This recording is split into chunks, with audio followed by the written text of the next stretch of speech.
సిరగట్టి ఊళ్ళోకి వచ్చనమ్మా చాలారి పూలు పెట్టి జాతరులు తెచ్చనమ్మా తంగేడు పూలు పెట్టి కంకాణ దూకేనమ్మా ముక్కు ముక్కెరబెట్టి ముల్లోకాల నెలనమ్మా ముందార చూడంగా మున్నూరు కన్నులమ్మా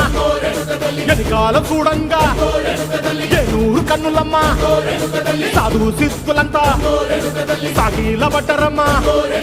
మహారాజు రాజులంతా మొగారిల్లిరమ్మా కోరిక కోరంగా రంగులు పూసినాము ఆశలు తీరంగా ఏసాలు వేసినాము నీకన్నా పెద్ద దిక్కులో కాన ఎక్కడుంది నైవేద్యం ఎట్టంగా మా కాడ ఏమిటుంది మనలన్నీ అలగిచ్చి వరమీయవే తల్లి కన్నా బిడ్డలను కాపాడవే తల్లి